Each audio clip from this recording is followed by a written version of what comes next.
Everyone, तो आप लोग कैसे हैं। उम्मीद है कि अच्छे होंगे।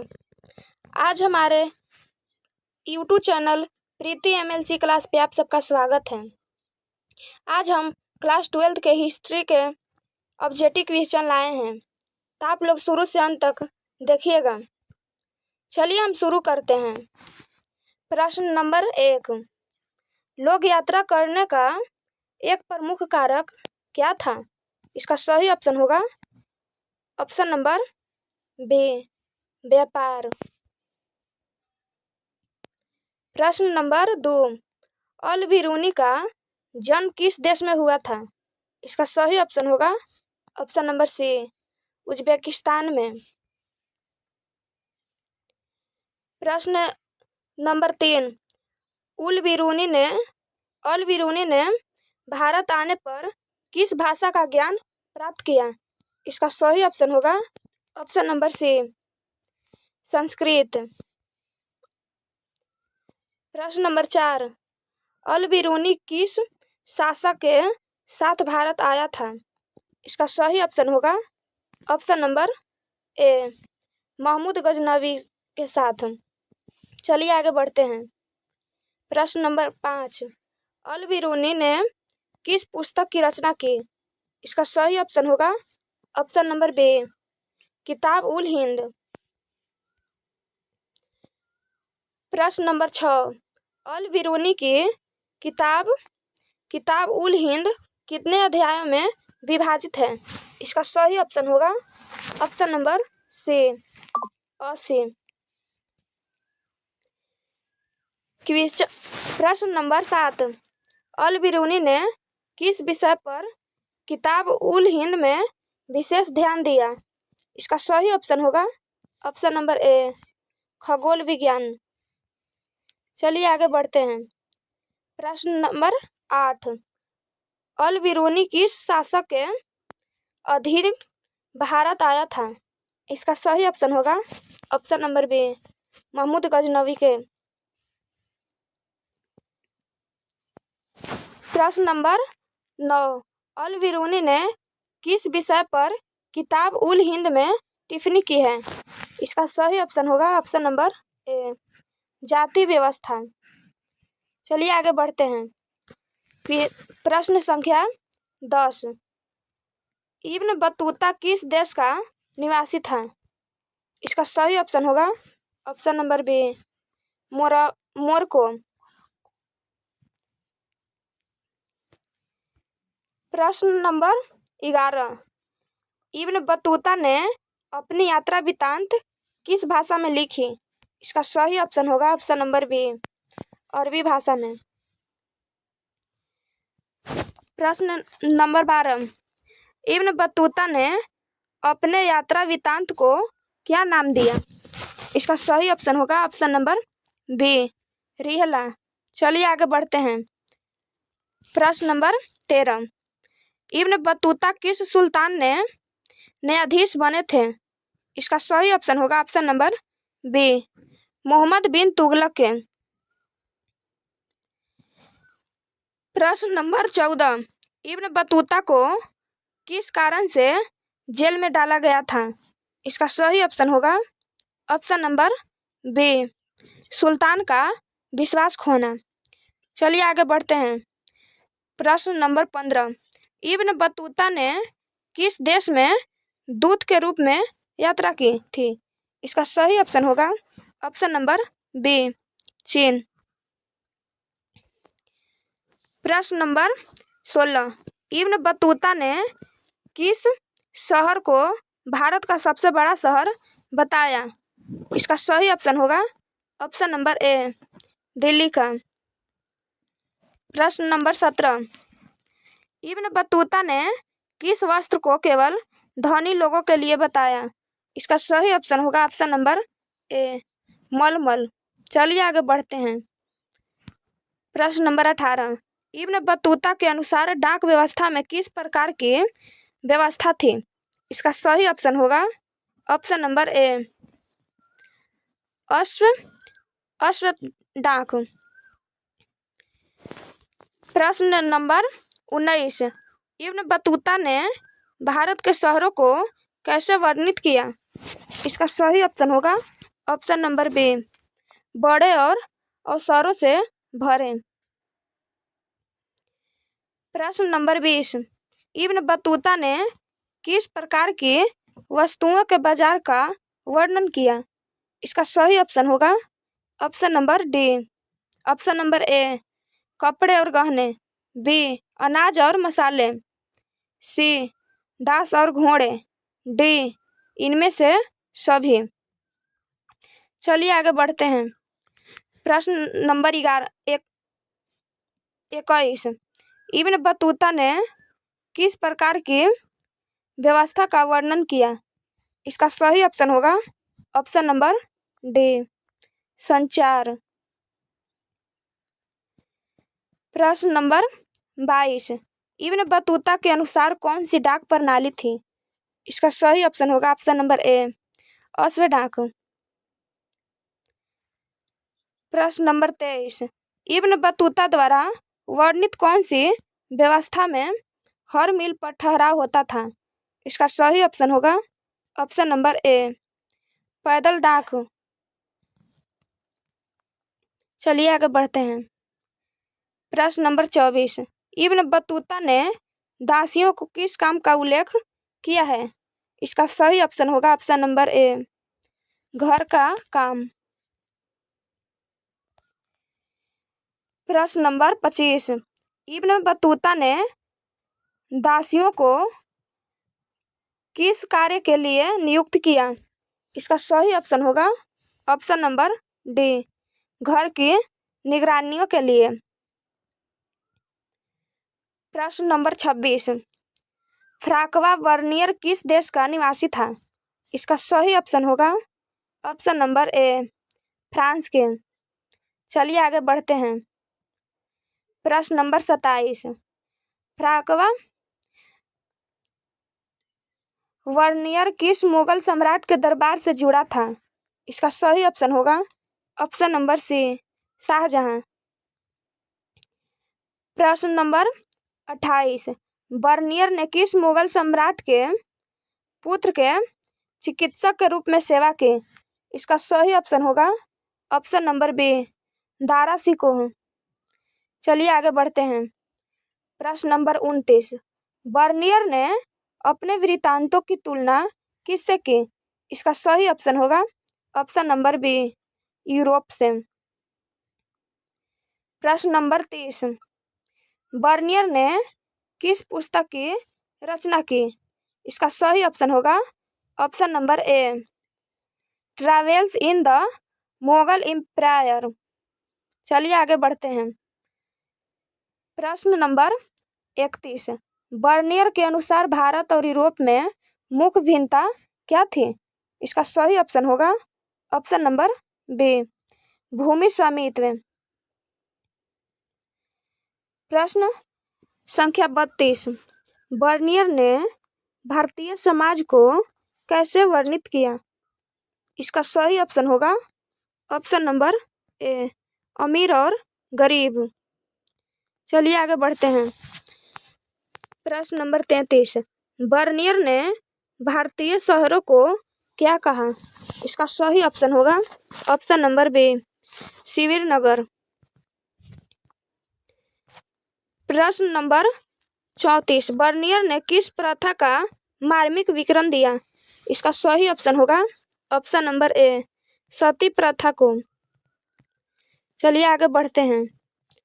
प्रश्न संख्या 35, बर्नियर ने किसका विरोध किया? इसका सही ऑप्शन होगा ऑप्शन नंबर डी, राजकीय भूमि स्वामित्व को। प्रश्न संख्या 36, बर्नियर के मुगलों के शहरों को किससे जोड़ा?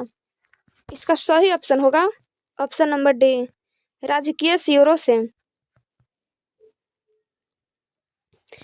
प्रश्न संख्या 37, बर्नियर के अनुसार मुगल साम्राज्य में किस वर्ग का अभाव था? इसका सही ऑप्शन होगा ऑप्शन नंबर बी, मध्यम वर्ग। चलिए आगे बढ़ते हैं। प्रश्न नंबर 38, बर्नियर ने किसे भारतीय समाज का अधिपति माना। इसका सही ऑप्शन होगा ऑप्शन नंबर सी, शासक वर्ग को।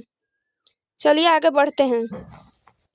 क्वेश्चन नंबर 39, बर्नियर ने किस समूह का उल्लेख किया जो शहरों में संगठित रहता था?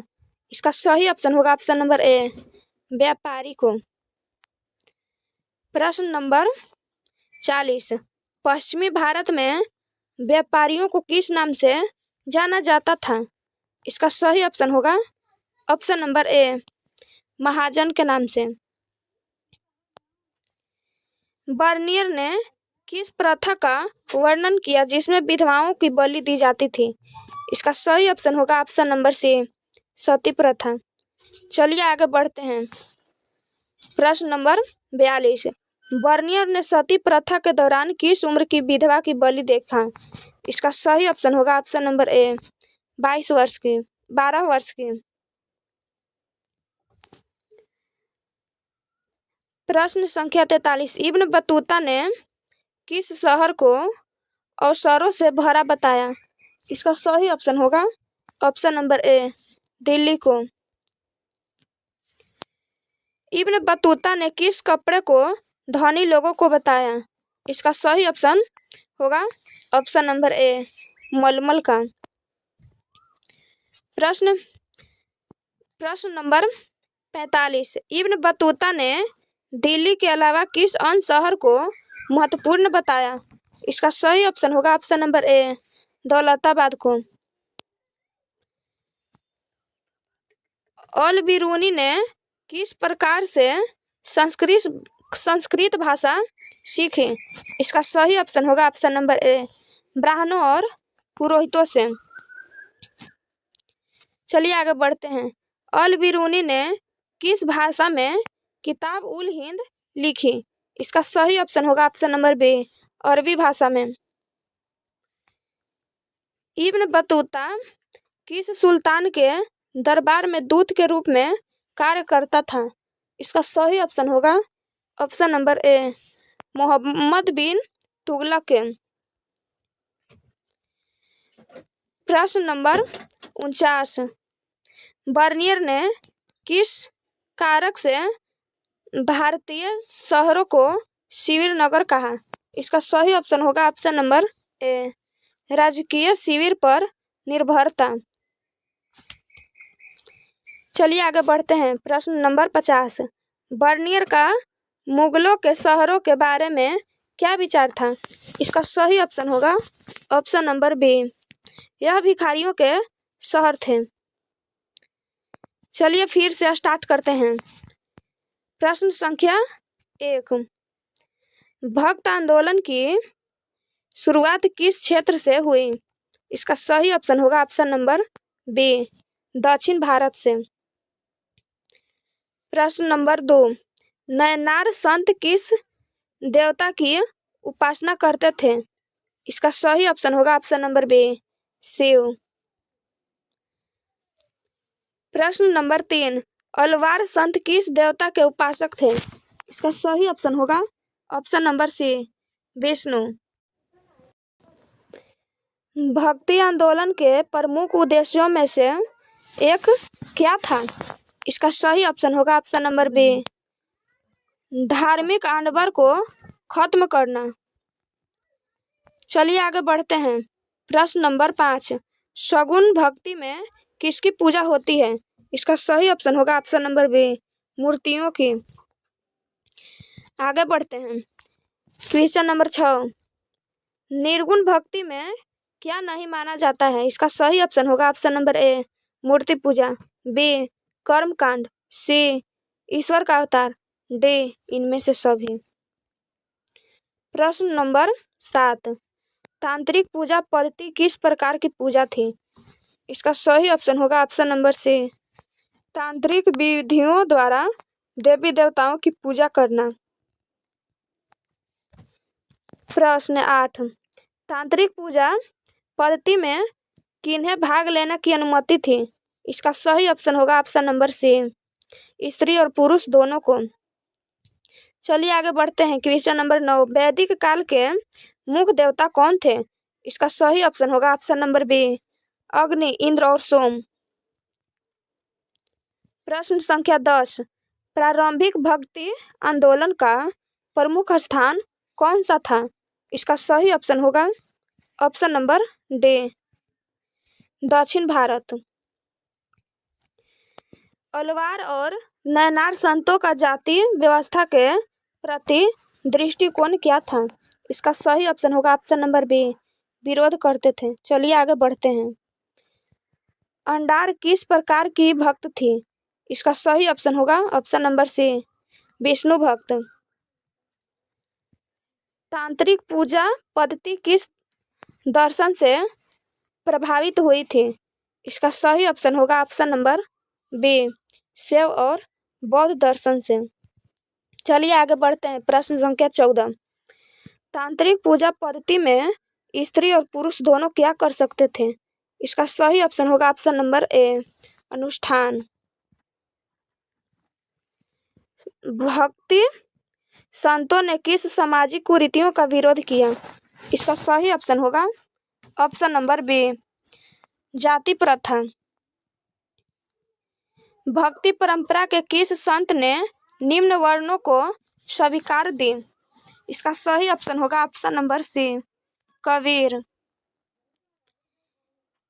चोल शासकों ने किस देवता के मंदिरों का निर्माण किया? इसका सही ऑप्शन होगा ऑप्शन नंबर ए विष्णु और शिव। वीरशैव या लिंगायत आंदोलन किसने शुरू किया? इसका सही ऑप्शन होगा ऑप्शन नंबर बी बासवना। चलिए आगे बढ़ते हैं। प्रश्न संख्या 19, लिंगायत किसकी पूजा करते थे?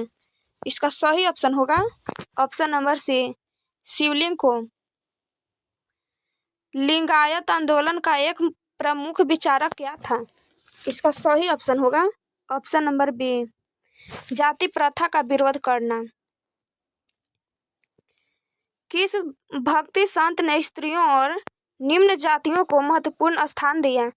इसका सही ऑप्शन होगा ऑप्शन नंबर सी कबीर ने।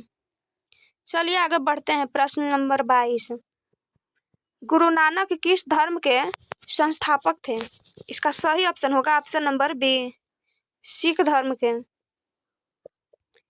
गुरु नानक ने किस बाहरी आडंबरों को अस्वीकार किया?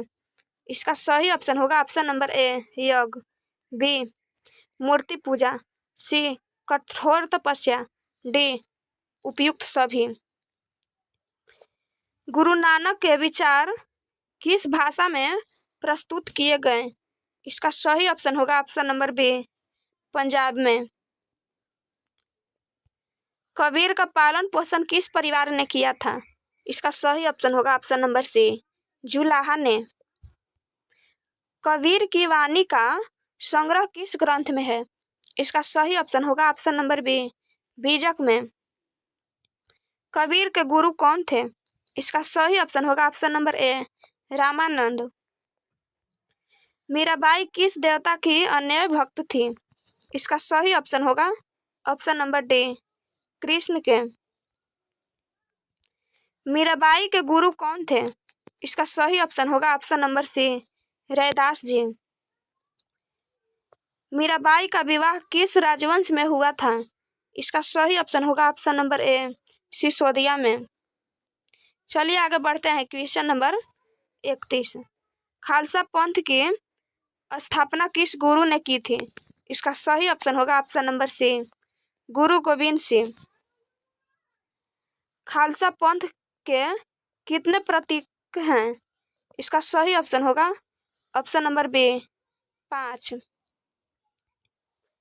खालसा पंथ के प्रतीकों में कौन शामिल है? इसका सही ऑप्शन होगा option number A Kesh, B Kara, C Kushan, D उपयुक्त सभी। कबीर किस प्रकार की भक्ति के उपासक थे? इसका सही ऑप्शन होगा ऑप्शन नंबर बी निर्गुण। कबीर की शिक्षाओं का संकलन किस ग्रंथ में हुआ है? इसका सही ऑप्शन होगा ऑप्शन नंबर ए बीजक में। कबीर का संबंध किस धार्मिक परंपरा से था? इसका सही ऑप्शन होगा ऑप्शन नंबर ए, भक्ति से।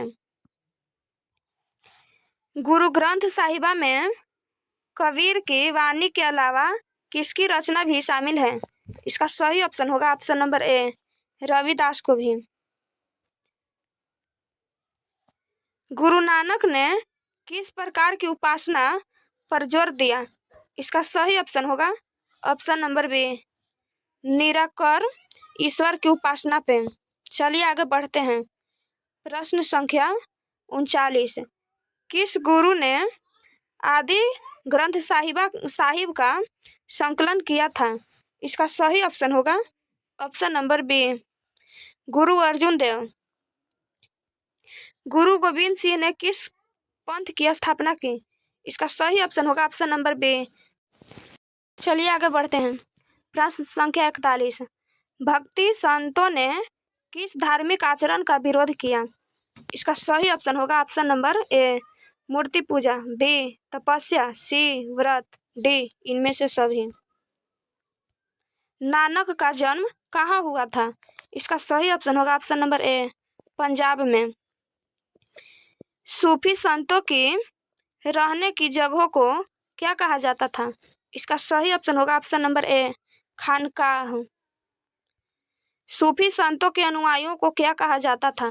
इसका सही ऑप्शन होगा ऑप्शन नंबर ए, मुरीद। सूफी संतों की दरगाह पर दर्शन की परंपराओं को क्या कहा जाता है? इसका सही ऑप्शन होगा ऑप्शन नंबर ए, सूफीवाद में किस शब्द का अर्थ सिलसिला होता है? इसका सही ऑप्शन होगा ऑप्शन नंबर ए, जंजीर। चलिए आगे बढ़ते हैं। प्रश्न संख्या 47। चिश्ती सिलसिले का सबसे प्रमुख दरगाह कहाँ स्थित है? इसका सही ऑप्शन होगा ऑप्शन नंबर बी, अजमेर में। सूफी संत किसकी उपासना पर जोर देते थे? इसका सही ऑप्शन होगा ऑप्शन नंबर बी, भक्ति और विनम्रता पर। चिश्ती संतों के पास कौन से लोग मदद के लिए आते थे? इसका सही ऑप्शन होगा ऑप्शन नंबर बी, आम जनता। चलिए आगे बढ़ते हैं। प्रश्न संख्या 50। सूफी संतों के लिए किस नाम का प्रयोग किया जाता था? इसका सही ऑप्शन होगा ऑप्शन नंबर ए। आज हम ऑब्जेक्टिव क्वेश्चन 100 को करा दिए हैं।